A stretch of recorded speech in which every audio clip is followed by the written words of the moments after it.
구시알람입니다. 이번 시간부터 주택임대사업자 등록 관련해서 좀 도움될 만한 몇 가지 내용을 좀 다뤄드릴 예정이 있고요.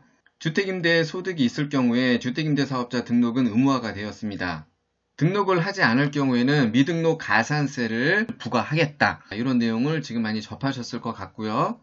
그런데 미등록 가산세 부과하는 것 관련해서 지금 정확히 알고 있지 못하는 내용들이 있기 때문에 이번 시간에 그 내용을 좀 다뤄볼까 합니다. 주택임대사업자 등록 방법은 두 가지가 있는 걸 알고 계시나요? 소득세법에 의해 등록하는 방법이 있고요. 민간임대주택에 관한 특별법에 의해서 등록하는 방법이 있습니다. 그런데 여기서 좀 알아두셔야 될 부분은 이 미등록 가산세 부분은 소득세법하고 연관이 있다는 거고요. 내용을 살펴보면은 보도자료에도 분명히 이렇게 명시하고 있습니다. 사업자 미등록 가산세 2020년부터 소득세법에 따른 사업자 등록을 하지 않는 경우에 주택임대 수익금액의 0.2%를 가산세를 부과하겠다. 이런 내용입니다.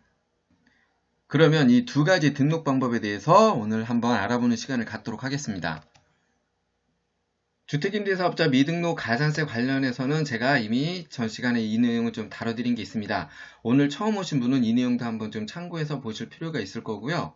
제가 이 내용을 다뤄드릴 때 이렇게 지금 색깔을 쳐서 주택임대 수입이 있는 경우에 산출세액이 없어도 사업자 미등록 가산세를 부담할 수 있으며 이 내용 갖고 한번 언급을 드렸습니다. 이 문구의 의미만 보더라도 주택임대사업자 등록을 하지 않아도 미등록 가산세가 부과되지 않는 경우가 있다고 볼 수 있겠죠. 자, 그러면은 이 내용이 무엇이냐?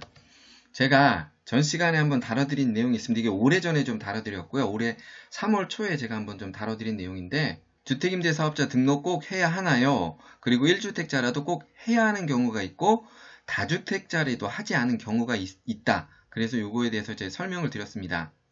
즉, 이 내용에 해당하시는 분들은 주택임대사업자 등록을 하지 않더라도 불이익을 받지 않고 미등록 가산세를 내지 않아도 되는 경우로 보셔도 됩니다. 이 얘기를 좀 더 풀어서 말씀을 드리면은 주택임대소득이 있는 경우에는 원칙입니다. 주택임대사업자 등록은 의무화가 됐다고 보시면 되고요. 제가 지난 시간에 다뤄드린 이 내용에 해당하시는 분들은 이렇게 원칙은 있지만은 주택임대사업자 등록을 하지 않더라도 미등록 가산세가 부과되거나 그런 불이익이 없다는 거고요. 첫 번째, 이 내용을 보시면 아시겠지만 주택임대사업자 등록을 하지 않더라도 불이익을 받지 않는 경우는 극히 좀 제한적이고 한정적이다. 이런 느낌을 좀 받으실 수 있으리라고 보고요.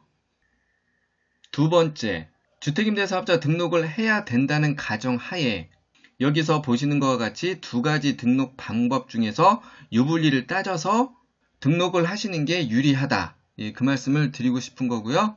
제가 앞서서 언급드렸듯이 주택임대사업자 미등록 가산세 관련해서는 소득세법에 따른다고 했죠. 그런데 이제 한번 내용을 보면은 이렇게 소득세법에 따른 사업자 등록만 신청하는 경우라고 써 있고 민간임대주택에 관한 특별법에 따른 임대사업자 등록과 또 여기 소득세법에 따른 사업자 등록을 함께 신청하는 경우라고 명시를 하고 있습니다.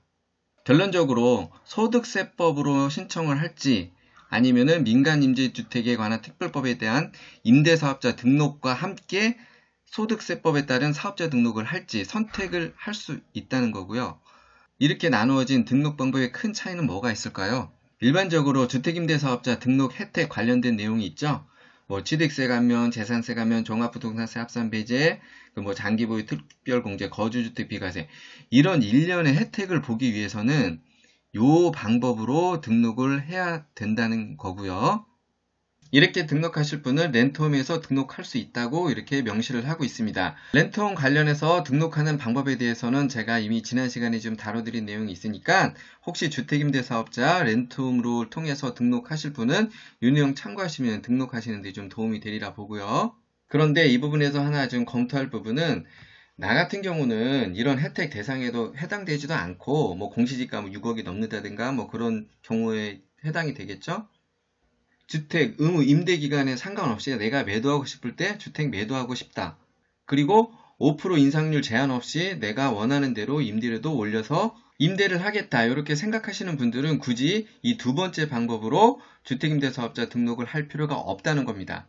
그런 분들은 이렇게 1번 소득세법에 따른 사업자 등록만 신청하시게 되면은 미등록 가산세는 부과되지 않을 거고요. 소득세법에 따른 사업자 등록만 신청을 할 경우에는 임대 의무기간 제한도 받지 않고 임대료 5% 상한선을 지키지 않았다고 해서 과태료를 내실 필요도 없다는 거죠. 그러면 어떤 분들이 이런 식으로 등록하는 게 좀 유리할까요? 가장 단편적인 예로 보면은 일시적 2주택 조건으로 매도 계획이 있으신 분들이 월세를 받고 있는 경우에는 이런 식으로 지금 등록해야 유리하다는 거죠. 주택임대사업자 등록 방법은 이렇게 이제 두 가지 등록 방법이 있다는 거, 그 말씀을 좀 드리고자 하는 거고요.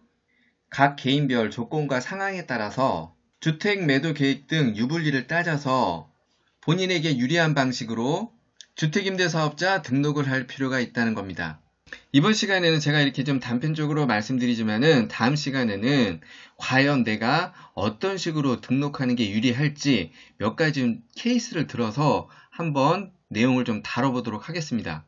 주택임대사업자 등록 관련해서 모든 주택임대 등록이 혜택을 받는 건 아니지만은 혜택 대상에 해당될 경우에는 이렇게 주어진 혜택이 좀 달콤한 게 많다는 거죠.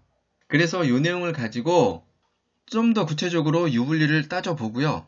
최종적으로 주택임대사업자 등록 관련해서 고민하신 분들 제 영상을 보시고 등록을 결정하는데 참고나 도움이 되셨으면 합니다. 덧붙여 하나 좀 말씀드릴 부분은 지금 이렇게 소득세법에 의해서 등록할 경우에 세무서에 한번 연락을 해보실 수도 있는데 보통 이런 답변을 받을 수가 있어요. 시군구에서 주택임대사업자 등록 관련된 내용을 가지고 와라 이렇게 얘기하시는 분들이 있을 수 있거든요. 이 얘기는 뭐냐면은 2번에 해당하는 경우로 등록을 받아주겠다 이런 식으로 답변을 받을 수가 있습니다. 보통 민원실에서 연락을 받으면은 제가 지금 말씀드린 경우와 같이 이런 식으로 해당해야지만 여기 사업자 등록이 된다 이런 식으로 답변을 받을 수 있다는 거죠. 이럴 경우에 여기 얘기만 듣고 이렇게 해야 되는구나 이렇게 좀 생각하시지 마시고요. 시군구에 주택임대사업자 등록 없이 이렇게 소득세법에 따른 사업자 등록만 할 수 있기 때문에 소득세법에 따른 주택임대사업자 등록을 할 수 있다 이렇게 알고 계시면 됩니다. 이번 시간에는 주택임대사업자 등록 관련해서 두 가지 등록 방법이 있다는 거 좀 말씀드렸고요. 다음 시간에는 이 두 가지 등록 방법에 대한 유불리를 좀 더 구체적으로 한번 다뤄보도록 하겠습니다. 이번 시간 참고나 도움이 되셨다면 구독 추천 부탁드리고요. 부세 알람의 10분 세금 이야기였습니다.